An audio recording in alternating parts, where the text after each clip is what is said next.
Well, g'day everyone and welcome to Bennelong. I'd like to start by acknowledging the traditional owners of the land, the Wallamadigal people of the Eora Nation, and pay respects to elders past, present and emerging. And everyone, we did it! We got over the line. Thank you so much for your support, and thank you to the Prime Minister for convincing me to run and for his support. We know it's very difficult for Labor to win Bennelong, but we put up a really good challenge here. We had good ideas and a strong local campaign. Would not have been able to get over the line without support of the community here in Eastwood in particular, but also right across Bennelong. So a huge thank you from me, and I'm sure a huge thank you from our Prime Minister.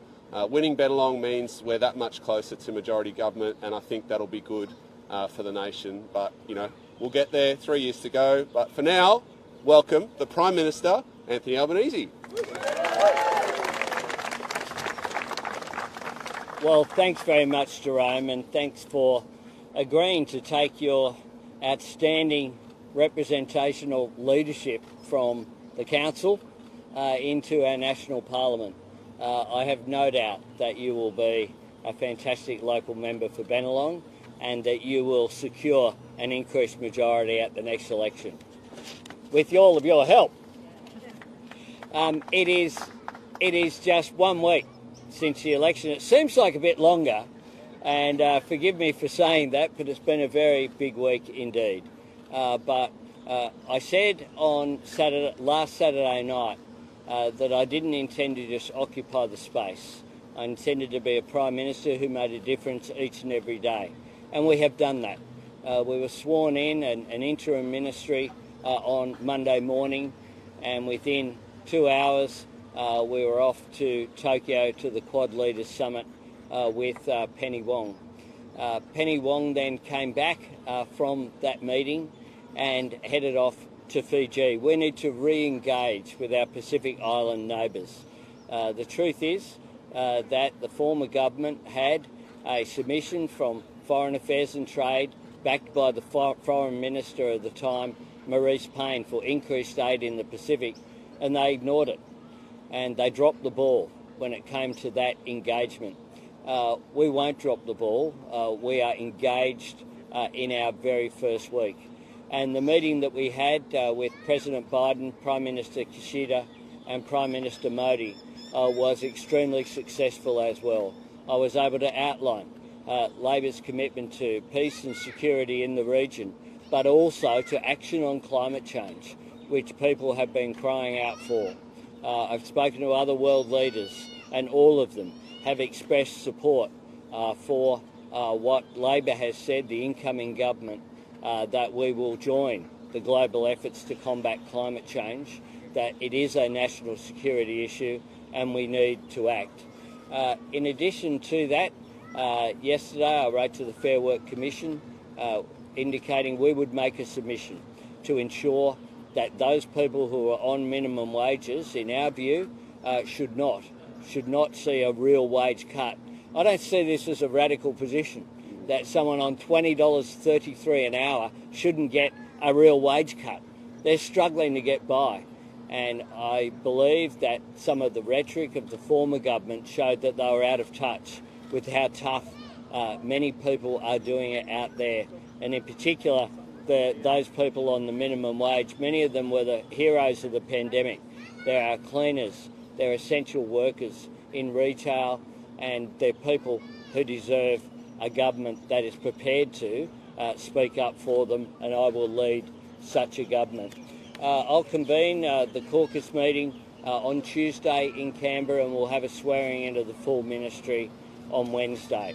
But we've already had substantial meetings with significant departments, including my own of Prime Minister and Cabinet, but Defence and other security agencies, and other meetings have taken place this week to make sure that we set about implementing our agenda.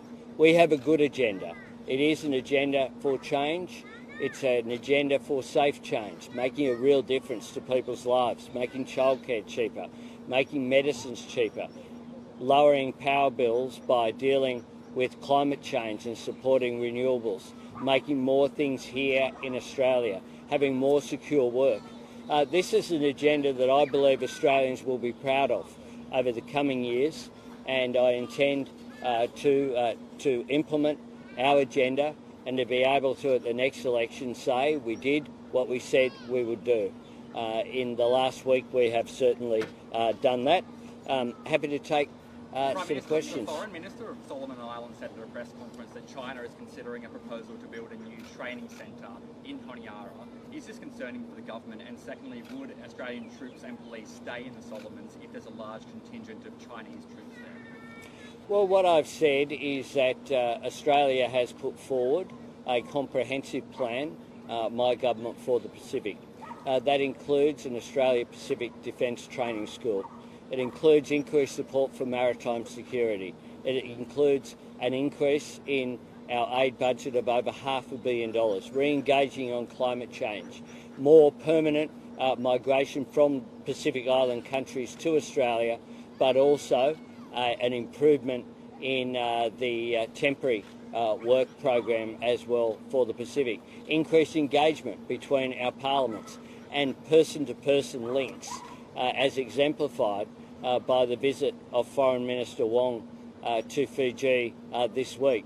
That is very important that we engage in that way. I intend to attend the Pacific Island Forum meeting myself. We'll engage. We've known that there have been issues in the Pacific for some time, and the former government's response was to send a very junior representative after the deals had been done. We will be proactive in the region. We want to engage. Australia has been the partner of choice for a long period of time in the Pacific, and we intend to continue to be that. Prime Minister, your reaction?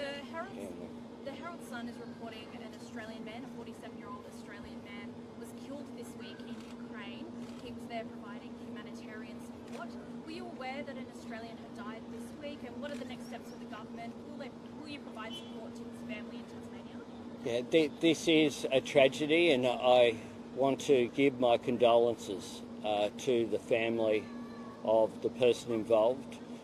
The Australian authorities, through the Department of Foreign Affairs and Trade, are providing consular support to the family. The family has requested that their privacy be respected, and I'd ask the media to do that. Prime Minister, your reaction to Fiji signing up to the US Indo-Pacific framework, is that a big dent to China's ambitions in that region? Look, we want to engage, and it's a good thing that Fiji have signed up. We are friends with our Pacific Island neighbours. We know that they're sovereign nations and have a right to determine their own future. We want to be partners with them, though. All of our engagement in the Pacific will be no strings attached. It'll be one that respects the sovereignty of those nations, but one that also understands the role that we have historically played since the Second World War. It's unfortunate that in recent times there's been not a step up so much as a stuff up in terms of the relations with our Pacific Island neighbours. My government intends to engage in a cooperative and respectful way.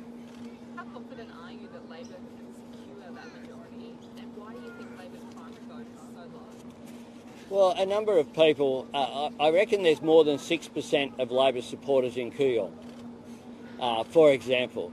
You know, and we have a preferential system. People understand it, and some of this analysis is rather strange. We got 52% of the two-party preferred vote. We, by the time counting is finished, will end up with, that's around about a 4% swing to Labor at this election. In a range of seats where people felt that Labor was unlikely to win, like Kooyong was not on our target list. Bennelong was. We had a circumstance whereby Labor's vote was lower than it normally would be, and that's just a fact. But the truth is that we have increased our representation in the Parliament substantially.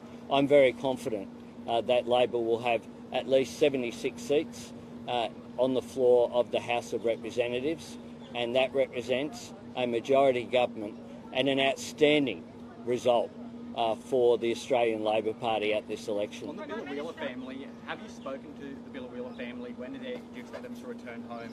And would you consider granting them permanent protection or residence? Those issues will be worked through. We wanted to make sure that the family were given very early the security of knowing they could go home to Billow, which is what they wanted to do. Once that visa is granted, then other issues can be worked through in terms of their security. But I visited Biloela in 2019 as Labor leader. I visited there, I met with the community leaders. This is a much loved family, and Nada's works at the meatworks. We have temporary labour being imported in for meatworks around the country because we struggle to get workers who are prepared to do that work. Here was someone doing it, contributing to the local economy. These two beautiful young girls who were born here in Australia. You know, we're a generous country, and you know, when I grew, the way I was brought up, you know, you don't treat people like that, and we're better than that. We've intervened. We'll continue to treat this family with the respect that they deserve. One more. If we're saying Queensland now, so the Greens have just claimed victory in Brisbane. Does that mean you'll be willing to renegotiate or reconsider your emissions target? No. Right, Thank you. One, did you win tennis this morning? And is tennis something you're going to keep playing while you serve as Prime Minister? Well, I did. I've been in a tennis comp for some time, the Sydney Badge Tennis Comp. I play for Marrickville, which is my local club, and I think we're in round 6 or 7. I haven't been able to keep up with it, but funnily enough, I haven't made a contribution to the team up to now. We had a home game today versus Royal Sydney, and I'm pleased to report that Marrickville won 6 sets to 2, which gives us 8 points on the competition table. It's a good bit of fun. It's played in good spirit, and Royal Sydney played in good spirit as well. I'm now a member of Royal Sydney as well because every Prime Minister gets automatic membership at the club, which is probably the only way I was going to get in there, to be frank. So I've got in there the hard way, but I'm there. And anyone who knows Royal Sydney, there's a bit of a difference between Royal Sydney and Royal Marrickville, as we jokingly call it. Do you hope to keep playing? I do hope to keep playing. Obviously, my timetable is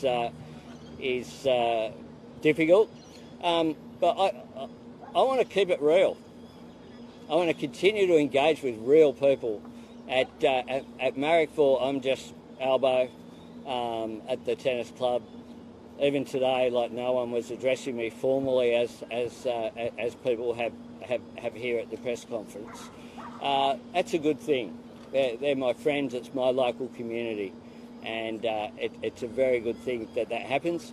They have every sort of beer on tap at Marrickville Tennis Club. You can have light beer or dark beer. There's 2 beers on tap, and we get sausage rolls or what have you heated up in the microwave is what you get for afternoon tea. It's a great experience, and the team from Royal Sydney were great as well. They were very generous. It's unusual to turn up to just play a bit of not all that serious tennis, even though it's a competition, and have snappers taking your photo, which is what occurred today. So I will turn up when I can. The great thing about tennis, unlike when you do other things, is that it's a really simple sport.